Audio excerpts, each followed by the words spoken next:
Marvel Anime Wolverine Explored. Aside from the lore of all the popular stuff that we dive into on our channel, we also try to keep up with the underrated gems that deserve more love. Today, we'll look back at a time when Marvel thought, what if our characters are anime? In 2010, Marvel collaborated with Madhouse and Sony to produce a show featuring different Marvel characters. Each series has 12 episodes that continue a storyline based mainly on Japan. The story of Wolverine centers on the time he went to Japan to rescue his missing girlfriend Mariko from a criminal father and fiancé. In this video, let's venture into the marvelous episodes of Marvel Anime that explore Wolverine's exploits in Japan. Mariko. The story begins in New York as Logan and his love, Mariko Yashida, spend some time on a luxurious yacht when they're attacked by a group of soldiers from Advanced Idea Mechanics, or AIM. The AIM ninjas with jetpacks emerge from the water and shoot at the lovebirds. Logan stands as a shield, protecting Mariko from the rain of bullets. He heals almost immediately and strikes back. 1 year later, a man gets chased on a rooftop and is cornered by invisible AIM soldiers wearing cloaking armor.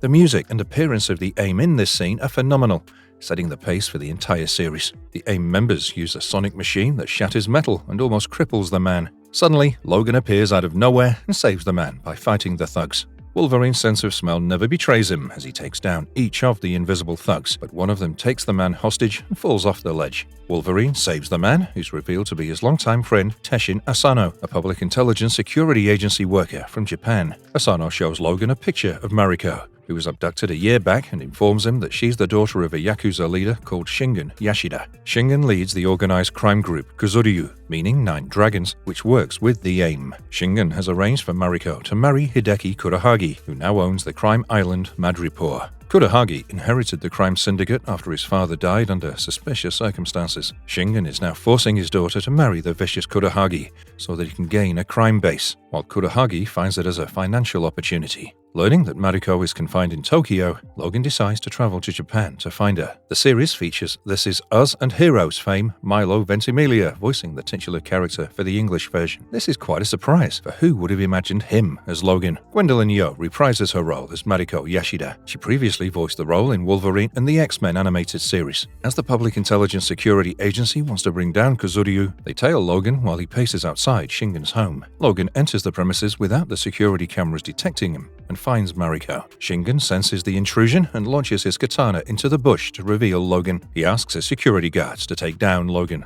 Seeing the Shingen's men wearing sunglasses at night is pretty funny. While Shingen and Mariko are always wearing traditional clothing, it's an epic contrast to see Shingen's goons dress up as any other mafia gang member. They shoot at Logan to no avail. Realizing the rumor about Wolverine to be true, Shingen proposes a 1-to-1 duel and promises to let Mariko go if Wolverine wins. However, as they head inside the house, Asano and his co-workers lose sight of Logan. Logan and Shingen fight with wooden swords, but Shingen's skills are unmatched as he cuts down Wolverine each time, only for him to heal and start again. This continues until Hideki Kurahagi shoots Wolverine from behind with a poisoned dart made by AIM for chemical warfare. The chemical paralyzes the nerve, and Logan's fast metabolism makes it work faster. Mariko protests about the unfair fight, but Hideki mocks her. The episode ends with Logan resisting the effect of the chemical and growling back. Yukio. The scene from the previous episode continues as Wolverine fights with Shingen. Wolverine breaks Shingen's wooden sword, but soon crumbles to the floor with the drug taking effect. Hideki asks Shingen to finish him off, but Shingen is displeased and doesn't do so, as Hideki has interfered in the fight. Shingen asks Hideki to do whatever he feels like with Logan. Before leaving Shingen's abode, Hideki meets Mariko, who's taken into another room. He lies that Logan will be sent back to New York, but the sleaze teases Mariko to think about their wedding night. Asano and his team of agents notice Hideki's men loading an unconscious Logan into the back of a car and decide to follow it. In the original comics, Hideki Kurahagi is called Noboru Hideki, or Teshin Asano is called Asano Kimura. The plot of this series is inspired by the 4-issue self-titled comic book miniseries written by Chris Claremont and Frank Miller in 1982. As Hideki's men take Logan to a railway track, Asano hides in the bushes and watches the development. Hideki's men drain a bottle of alcohol on Logan, place the bottle on his chest, and leave. The train approaches, but someone hurts Asano and he can't save Logan in time. However, a mysterious figure saves Logan, and once the train is gone, Asano finds Logan missing. As Hideki waits in the car, his men get slaughtered by someone. Asano calls for Wolverine, and suddenly his co-workers, Agent Takagi and Machida, appear, almost giving him a heart attack. Together, they inspect the dead bodies of Hideki's goons and wonder if Logan is behind the killing. Hideki escapes from the scene as he approaches Shingen and informs him that Logan is missing. The news provides Mariko with some respite, but Shingen is frustrated. When Asano returns to his home that night, somebody gets into his apartment and attacks him. The next morning, Logan heals and wakes up in Yukio's apartment, who's revealed to be Logan's savior. Yukio tells Logan that she has history and matters to settle with Shingen, as her mother worked as an assassin for Shingen. However, when Yukio's mother couldn't kill the person she loved, Shingen killed her. The rest of the story and circumstances are not clarified at this moment, as there are other matters to handle. For instance, Logan looks for his tablet to find Agent Asano. Yukio gives Wolverine his tablet and promises she didn't try to crack the security code. She gets dumbfounded when Wolverine opens it with Logan as the password. Sounds brilliant, doesn't it? But very Logan-ish, at the least. When Logan and Yukio reach Asano's apartment, no one answers the door, but Logan smells blood and cracks it open. He's shocked to find Asano stabbed as his lifeless body sits upright on the chair. The situation turns messier as the police confront the duo and try to arrest them for the murder. Logan and Yukio thwart the police and escape, only to be confronted by Shingen or Hideki's goons. Wolverine's claws are out this time, and so are Yukio's ring blades, which were also the weapon Yukio's mother, Miyuki, used in the flashback. As Logan makes a hard landing on an empty police car, he asks Yukio if anybody's aware of their plans to visit Asano. However, a more terrifying person awaits them, as a silhouette of a man in a samurai garb could be seen standing in front of a building. The man is revealed to be Kikyo Mikage, who's not only Shingen's star assassin, but also a mutant like Wolverine with a retractable sword emerging from his wrist. Now, as Wolverine's biggest ally in Japan has hit the dust, it's time to see how he'll navigate this foreign land with exotic warriors. Kikyo. As Wolverine and Kikyo fight, Yukio is left as a spectator. Wolverine cuts a single strand of Kikyo's hair as a warning, but Kikyo bites it.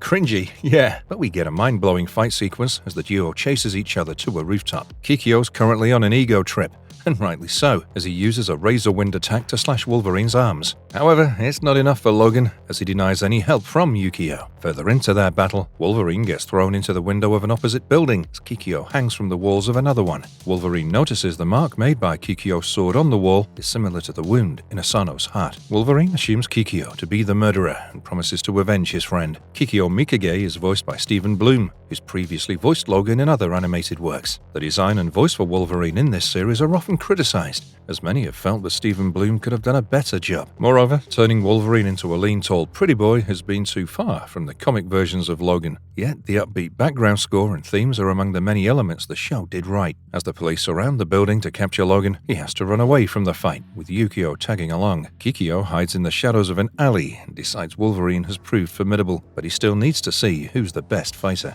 Meanwhile, Hideki gets furious as he receives news about Logan escaping. He also gets information about a shipment reaching from Madripoor. Hideki tells Mariko that the consignment is a dowry for marrying her, which will seal the deal with her father. Back in Yukio's apartment, Logan shares what Asano meant to him when Yukio goes through Asano's tablet, which she stole from his apartment. She informs Logan about the shipment from Madripoor and guesses it's synthetic drugs, and they decide to sabotage the exchange. Asano's team also spies on Yashida's house and follows Hideki's convoy. Characters like Kikyo, along with agents Takagi, Tsukino, and Machida, are created only for the anime. However, they sure make the narrative enjoyable. Once at the dock, Logan and Yukio use Molotov cocktails to set fire to the ship before the suitcases with drugs are loaded in the cars. As Hideki's men scramble to save the drugs, the agents also arrive at the scene and try to look for Wolverine. Hideki overhears them and realizes that Wolverine is behind the attack. He notices Logan standing in the shadows and stupidly wonders why Logan is doing this. Logan attacks Hideki, leading to a confrontation between the thugs and the police agents. The situation angers the agents as it puts them in a critical condition. Logan manages to get hold of Hideki, and when Hideki comments that they can share Mariko, it drives Logan mad. However, before he can finish Hideki, a pair of tentacles emerges from the fire and binds Logan. Omega Red stands amidst the fire on the board as he promises to finally end the dispute with his old enemy, Wolverine. Omega Red. With Wolverine held tight by Omega Red's tentacles, Yukio can do nothing but throw more Molotov cocktails into the ship. Omega Red continues to zap Wolverine with his tentacles and vouches to finish him for good. The scene changes as an official provides Omega Red's introduction. Omega Red's real name is Arkady Rosovich, who was a notorious serial killer in Russia and a true psychopath. However, when he was taken down, the KGB wasted no time in reviving him and implanting experimental radioactive carbonadium tentacles to make him a Soviet super soldier. With Wolverine busy fighting off, Omega Red lets the thugs try to save the suitcases with drugs while Hideki still wonders, why me? Hideki grieving for drugs is entertaining to watch, as karma hits him right away.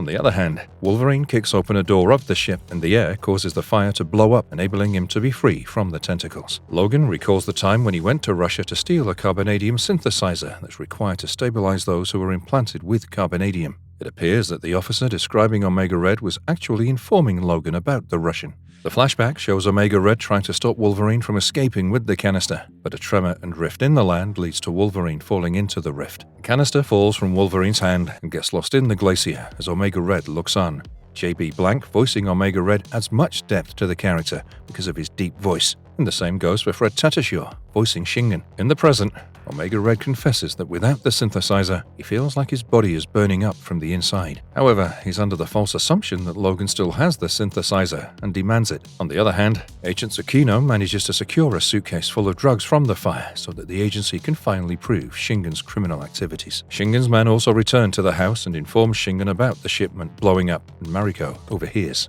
Shingen gets furious and almost beheads the news bearers. Once again, Shingen uses the wind as a weapon, which proves he could have been enough to fight Logan. Back in the battle, Wolverine throws a gas canister toward Omega Red, who pierces it with his tentacles, resulting in an explosion. Wolverine and Yukio take the cue to escape, but Wolverine is quite injured to continue to run.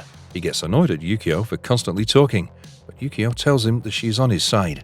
Hideki watches them from the shadow and sends a thug after them. Coming back to voices, Vic Mignogna uses a nasal, smug and high-pitched voice for Hideki the Sleaze, and this was before he was accused of sexual misconduct. The following morning, Yukio treats Logan's injuries but notices that he's healing slower. Logan explains that Omega Red's tentacles have drained his life force. Yukio worries if supporting Logan is a good idea, and Logan informs her that betting against him is not a wise choice, as he has nothing to lose. This is conflicting, especially since last night he told Yukio he didn't need her help and wanted to be alone. But let's leave it at that, as Logan spots Hideki's man aiming to blow them up. Logan orders Yukio to duck as the thug throws an explosive at the apartment.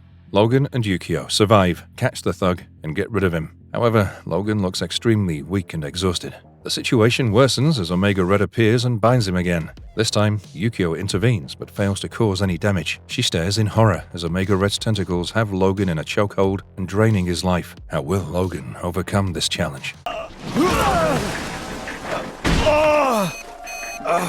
Asano. It seems like all hope is lost as Omega Red finally gets Wolverine in a chokehold while Yukio watches helplessly. Omega Red continues blubbering his devilish plans in his Russian accent. Most of these plans are about how he'd desecrate Wolverine's body and his adamantium bones. It gives Wolverine some time to weigh his options, and he flicks a shattered piece of glass at Omega Red to distract him. Wolverine takes the opportunity to strike back, and their brawl reaches the street, scaring away the public. Simultaneously, Omega Red's suit also starts indicating danger as he gets combusted from the inside without the stabilizer. Yukio joins in by throwing one of her ring blades at Omega Red, distracting him, while the other one gets embedded into his arm. Yukio urges Logan to hurry up, and Logan rips off Omega Red's arm by thrashing it to the wall repeatedly. He also destroys the indicator placed on Omega Red's chest. As Omega Red falls face down, Logan attempts to leave, but the scar-faced thug sent by Hideki holds his leg. Now, where did he come from? Has he crawled his way to the scene? Maybe. The thug informs Logan that Shingen is leaving for Madripoor and taking his daughter with him. As Logan and Yukio rush, Logan sends a signal to the X-Men from his phone. Meanwhile, Shingen, Mariko, and the thugs travel by plane. Shingen's goons are still wearing the black shades even on the plane, which is quite impressive. As the public watches with bewilderment, an AIM aircraft arrives to lift Omega Red, who's barely alive. The AIM aircraft uses a cloaking feature to become invisible and leaves. The scientists and doctors at AIM manage to revive him so that he could be used to beat Wolverine for the last time. Logan and Yukio arrive at Shingen's home and subdue the goons guarding it, but he finds the house empty. Eventually, Wolverine finds Kikyo waiting for him in one of the rooms. Logan asks if Kikyo murdered Asano, but Kikyo replies that he doesn't waste time killing trivial people. Kikyo further reveals that although he doesn't know much about his origin, he's still a mutant and fights Wolverine. Kikyo has the same healing ability as Logan, and a retractable katana with a handle in each arm. The character is also featured in the Blade anime as one of his rivals. Kikyo uses the house's wooden floors for combat and makes Wolverine chase after him, which ultimately leads them to the rooftop helipad of a building, and Yukio follows them. Asano's team and the police also arrive at Shingen's house to arrest him, but find the goons in their beaten-up state. Agent Machida also notices Logan chasing Kikyo, and they soon learn that Shingen has left for Madripoor, which is not under their jurisdiction. Agent Takagi further gets a call about Asano's autopsy report, which reveals that a strand of someone's hair has been found between his teeth, which probably belongs to the assailant and has been ripped off during the scuffle. However, the agents are surprised when they learn that Logan's hair doesn't match with the killer's. They realize that Logan is probably seeking revenge for Asano's death. Meanwhile, Kikyo and Logan's battle gets disrupted by an explosion as Omega Red appears to finish his battle. Omega Red asks Kikyo to step aside, and Kikyo realizes it'd be stupid to argue with the Russian idiot. As Wolverine tells him that Shingen and AIM are using him as a pawn, Omega Red asks him to shut up as big talk gives him a big headache. This is quite ironic, since Omega Red usually wastes his breath proclaiming how he'll kill Wolverine. However, Wolverine has had enough this time, so he again destroys Omega Red's chest machine, which finally drops him dead. At least, we hope so. But nobody's interested in seeing him revived for another meaningless battle. Since Omega Red has still managed to injure Logan and exhaust him, Kikyo refuses to fight Logan, as it's dishonorable for him to fight an exhausted opponent. Kikyo leaves, promising that he'll fight Logan another day. At the end, the Blackbird jet appears as it emerges from stealth mode, and we see Cyclops piloting it. This is going to be an interesting interaction, as we're sure Cyclops will lend a hand to his fellow X-Men.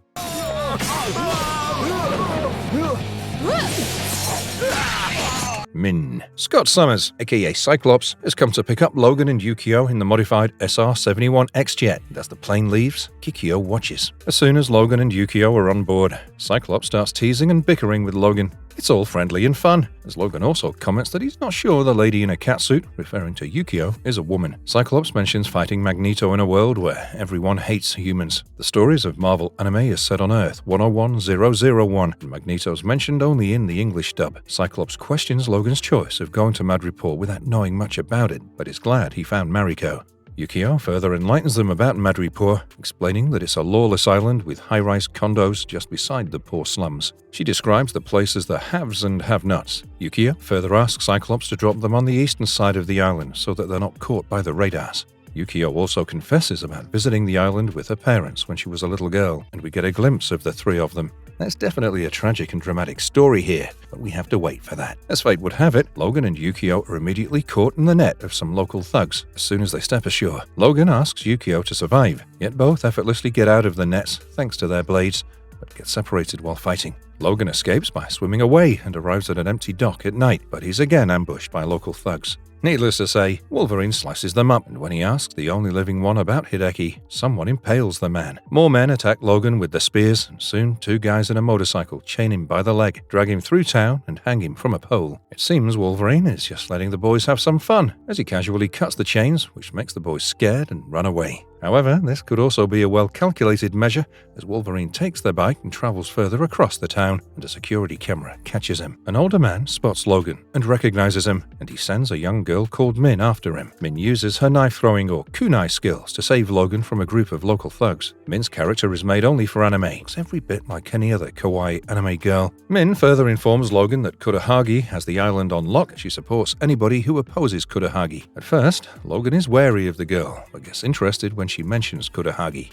Min points toward the high-rise building on top of the hill and mentions that it's Hideki's place, called the Dragon Palace. At the Dragon Palace, Shingen displays his extraordinary sword skills to the rich and influential as he pays his respects to Hideki's deceased father. Shingen presents Hideki a gigantic golden statue of his father as a gift. However, Hideki soon gets upset when he receives news about Logan's arrival. A frustrated Hideki releases a monstrous giant called Vadhaka by activating sigils guarding his cage. On the other hand, Min tries to convince Wolverine that she's the only one who can help him decode the maze-like city and reach his destination. They suddenly sense an earthquake as Vadhaka appears to have put an end to Wolverine.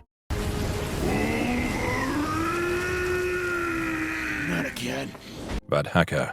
Vadhaka, or the statue, is unleashed upon Wolverine, and it won't stop until Wolverine is dead. Min explains that Vadhaka is the statue that stands before the Dragon Palace, guarding it, but it's the first time it's alive. Logan and Min try to run from it, but they get chased by local thugs. However, another gang appears, ensuing a gang war that enables Logan and Min to flee. Vadhaka again finds them, and when it almost rams into Min, Logan stands as a shield in between, absorbing the beating. Logan orders Min to flee, but she gets caught by the thugs. However, Yukio saves Min as she finally reunites with Wolverine. Min recognizes Yukio, who again teases Logan for taking his time fighting with the statue. Vadhaka throws Wolverine down a building and tries to pound him, but Yukio drops quick-drying wet cement on the giant statue, allowing Wolverine to escape. Wolverine believes that the concrete has stopped Vadhaka and starts running away with Min and Yukio, but it breaks free of the concrete and again attacks Wolverine. Min bravely breaks a pipe and blows steam into the giant's eyes, blinding him. However, the heat from the pipe burns her hand. As Vadhaka moves away in pain, rubble falls on an unconscious Yukio.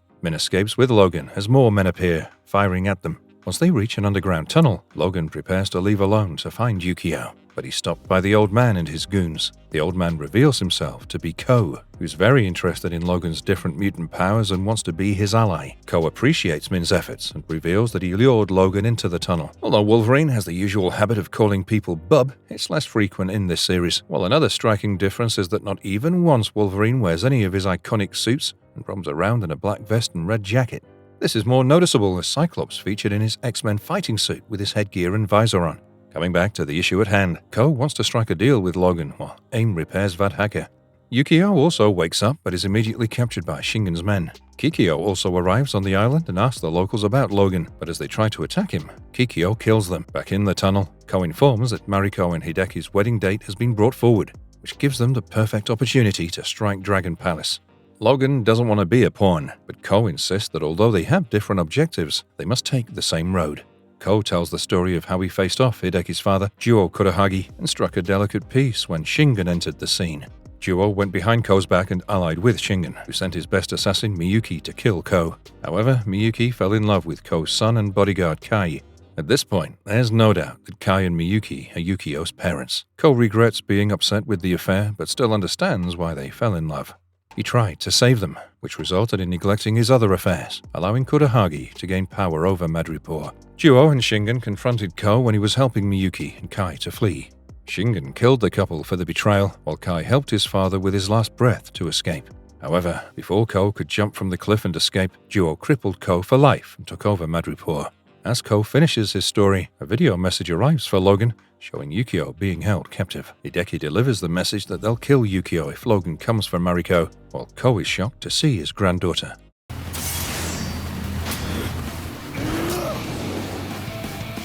Ko. The episode begins with Hideki's message for Logan as he shows him a chained and gagged Yukio. He even shows her where she's kept hold, and Min recognizes it as a junkyard. The thugs guarding Yukio play with her ring blades, which barely misses her and lodges onto the wall. They discuss how Wolverine is bound to fail in rescuing Yukio, as they're confined in a room-sized box with vibranium walls. The thugs also test out the machine guns in place to kill Logan if he approaches. Back in the tunnel, Logan prepares to leave and rescue Yukio, but Ko stops him and points out that attacking the Dragon Palace should be the priority. Logan is shocked that Ko doesn't care about his granddaughter and notes that he's blinded by rage and hatred. Ko recalls her child Yukio saying the same thing before she left him. Ko shows Logan a map of Madripoor and points out a shortcut direct road to Dragon Palace. This path is called the Hell Road, as anybody who tries to go through this road gets brutally killed, and Ko has received several mangled bodies of his men who took this road. Ko further points out that Logan must travel this road as bait and draw attention, while Ko and his gang will travel to Dragon Palace through the underground tunnel that they've been digging for years. Logan listens to the plan but ignores Ko as he goes to save Yukio. As the thugs guarding Yukio doze off, she breaks free of the restraints by using her ring blade, which was etched to the wall. However, before she can take down the men, she gets shot by a paralyzing dart from Hideki. Hideki now uses a full dosage of the poison created by AIM on one of the thugs, which not only kills the man, but decays his body. It appears Hideki is vile enough to even kill his own men for a mere demonstration. This proves Min's earlier comment, in which she informed us that with no rivals, Hideki is both hated and feared by the various criminal factions in Madripoor. Hideki leaves to prepare for the wedding, while Mariko also dresses up as a pretty bride, but there's sadness on her face. Shingen tells her that Logan won't be able to escape Madripoor alive. Logan finally makes his way through the junkyard on a motorbike and fights off all the obstacles laid out for him. The music used in this part is as good as the theme and title track of Feel My Claws, which goes well with the pace of the action sequence. Wolverine uses machine gun bullets to explode the vibranium walls and enter the room. He frees Yukio and examines the needle from the poison dart. As they leave on Logan's motorbike, Logan tells Yukio about meeting Ko. Yukio confesses that although she owes her life to her grandfather's training, they were too harsh for a kid. Yukio despises her grandfather for not avenging his son's death, but for preparing her to get back Madripoor. Yukio promises to avenge her father herself, while the news of Logan's success reaches Ko, who rallies his gang to move out. Even though Yukio comments that Ko never let her go to the Hell Road, it's clear that Ko doesn't care anymore.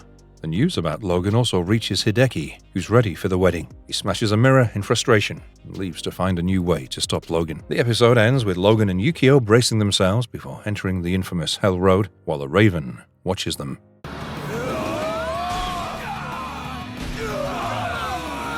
Hell Road. Wolverine and Yukio start their journey up the Hell Road and towards the Dragon Palace. They pass 2 gates without any disturbance, as Yukio explains that even Duo avoided the road. Instead, Duo spread lies to fuel the rivalry and built the massive tower called Dragon Palace on the edge of the cliff. She also explains that the Kurahagi only travel by plane, and Logan wonders if he should have asked Cyclops to drop them there. Well, it would have at least saved some time. The peace is momentary, as soon booby traps laid out by various gangs launch an assault. Ko receives the news about Logan and Yukio starting their uphill journey, but Ko's stance about his granddaughter being a necessary sacrifice amazes Min. It's also revealed that the story about the secret tunnel is a lie used by Ko, so Wolverine heads first into the Hell Road and clears it for Ko and his gang. We wonder how Wolverine will take the news about being used as a pawn. Meanwhile, fighting off spears and arrows leads to Logan's motorbike blowing up. They start their journey on foot and fall into a ditch and almost into sure death. Once again, Wolverine saves Yukio, and they come up slashing the goons. Although this episode has the lowest IMDb rating, there are some incredible moves from Logan and Yukio. Moreover, the great pairing and chemistry between the duo almost make you forget about Mariko. While Logan and Yukio course through Hell Road, Hideki examines the repair on Vadhaka and promises to release him once again. He receives news about Logan passing the first gate of Hell Road and decides to get on with the wedding. Back on the Hell Road, Logan and Yukio overcome more traps and run while different factions start their internal war. In the underground tunnel, Ko's gang members discuss and gossip about Logan and Yukio, but Min scolds them. The gang approaches a long staircase that directly leads to Hell Road. There have been substantial debates among fans about whether Wolverine is a better anime than X-Men or the other 2 anime series, Iron Man and Blade. However, with wasting perfectly good characters like AIM, Mariko and the Asano squad, the question remains. Personally, we'd have loved for more AIM involvement, which was criminally underused. No real characters featured in the show. For now, we're left with the pointless gang wars for Madripoor. Once Ko's gang is out on Hell Road, they find it cleared with signs of devastation left behind. Wolverine and Yukio have almost reached the end of the road but encounter a new set of obstacles as their legs get stuck in drying cement, while a gang launches pendulums of death upon them. However, Wolverine uses them to his advantage and escapes with Yukio grabbing onto him. As they fight the criminals, Ko's gang also arrives, and Wolverine realizes how he's been played. As Ko, Min, and others fight the gangs, Logan and Yukio finally arrive in front of the tower. Yet one more surprise awaits them as Kikyo appears before them to finish his battle with Wolverine.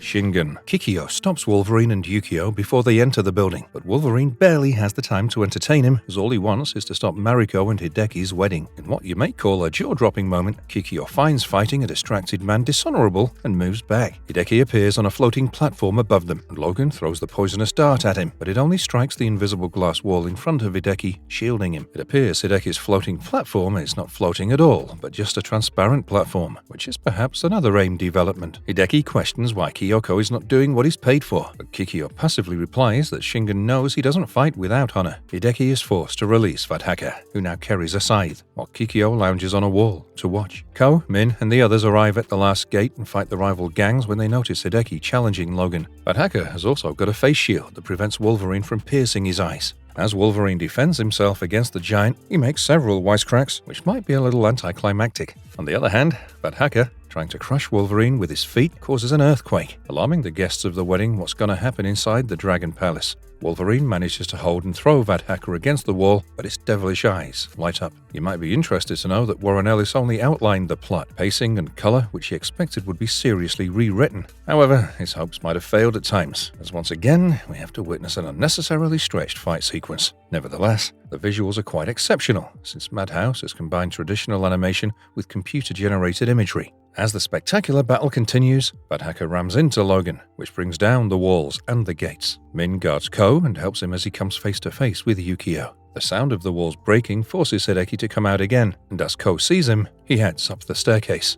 Hideki orders his guards to shoot, which kills one of Ko's men, and Min rushes to him. Yukio tries to protect Min from the rain of bullets, while Kikyo slices the guns as he doesn't approve of attacking children. It's not a surprise when Wolverine also emerges from the rubble, and despite what people may say, Wolverine's wounds healing look wickedly good. However, it's not the end for Vadhaka, as it too emerges and starts thrashing Wolverine. Unfortunately, Ko and Min also fall in the line of the attack, and when Vadhaka approaches to crush Ko, Min stands guard. Vadhaka slaps her away, which shocks Logan, Ko, Kikyo, and Yukio. Yukio rushes to catch Min before she hits the ground, while Kikyo joins Logan in taking down the statue. The modifications on Vadhaka help it throw poles and spears at its opponents. A dying Min looks for Ko, and asks Ko and Yukio to forgive each other as she dies in Yukio's arms. Ko's silhouette looks remorseful and devastated as he makes the promise to Min. Min's death shocks Logan and Kikyo as Kikyo uses his Razor Wind move on Vadhaka. When it doesn't affect him, Kikyo reveals that he has retractable swords on both wrists and uses them to launch another wind attack on the statue. Logan and Kikyo have now coordinated, and the wind attack throws Vadhaka off balance, while Logan also takes the opportunity to impale Vadhaka with the pole and kill him. If you're still wondering why this episode is named Shingen, join the crew as the episode ends with Logan now free of distractions and set on stopping the wedding.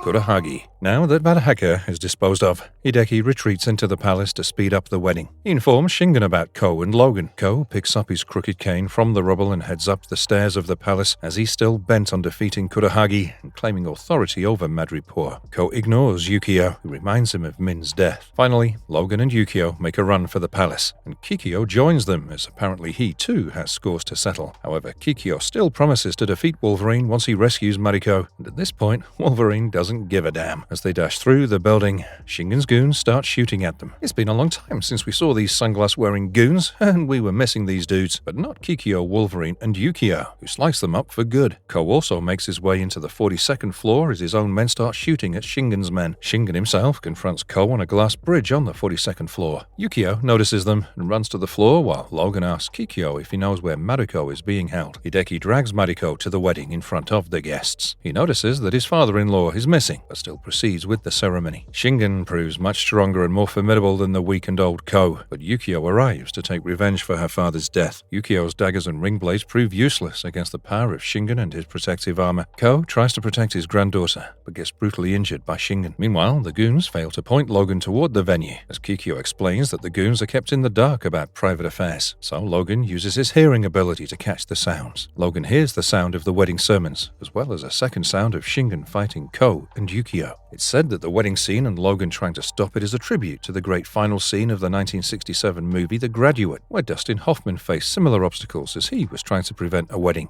In this case, Logan has to first protect Ko and Yukio, who have indeed helped him. Kikyo also arrives at the scene, and Shingen fires him from his job as a hired assassin, although Kikyo is pretty smug and relaxed about it. We feel he's just here for entertainment and kicks. Shingen proceeds to fight Logan once again, but a stupid misfire from Ko's men breaks the bridge separating Logan, Ko, and Yukio from Shingen and Kikyo. Ko dies in the arms of Yukio, regretting his life choices and wishing his death would atone for his mistake of not being the right grandfather. At the wedding, Mariko refuses to cooperate with the wedding rituals when Logan finally appears outside the room. As Logan enters the room, the guests scurry away. Hideki threatens to kill Mariko if he comes near, but the coward is able to do nothing when Logan catches him by the wrist. Hideki even asks his bodyguards not to shoot, lest he gets shot accidentally. The situation changes when Shingen appears and attacks Logan with his Razor Wind sword technique, while Hideki escapes with Mariko.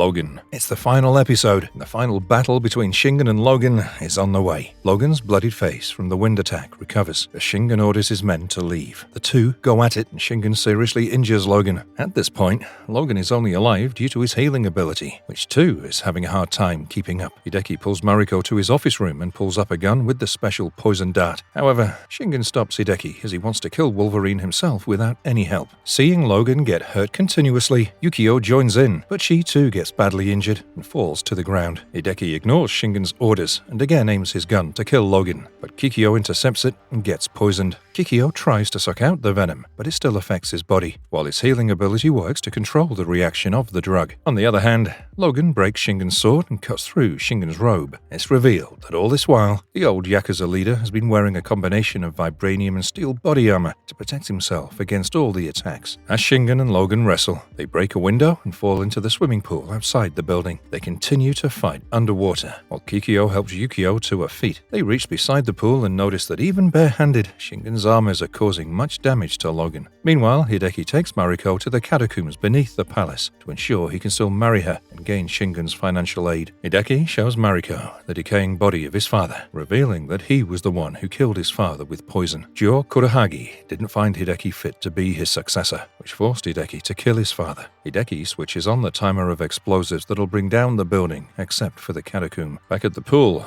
it seems Shingen has the upper hand, but with one swift move, Logan finally manages to pierce Shingen's neck and asks Yukio to avenge the death of her parents. Yukio's vision blurs due to the injuries, but she still hits the final blow and kills Shingen. Afterward, she collapses into Logan's arms and confesses that she was the one who killed Asano to ensure he helped her in her mission. Yukio dies in Logan's arms, who's quick to forgive her. It's understandable since he doesn't have much choice. The fact that the show has exceeded the body count of every other Marvel anime has often been considered one of the better aspects of the series. Kikyo, now almost healed of the poison, informs Logan about Hideki taking Mariko to the catacombs. The duo takes the elevator when the explosives go off. Logan and Kikyo finally make it to the catacomb. Kikyo helps Logan one final time to get inside, where Hideki is already prepared with the dart gun. Hideki shoots at Logan. The poison affects Logan the same way it did for Kikyo. Mariko rushes to Logan, and Hideki takes out another gun to put a bullet into Logan's head. Mariko stands before Logan to protest, but Hideki shoves her away. However, Logan jumps back and plunges the dart into Hideki's body, which causes a misfire. Hideki decays and falls dead over his own father's body,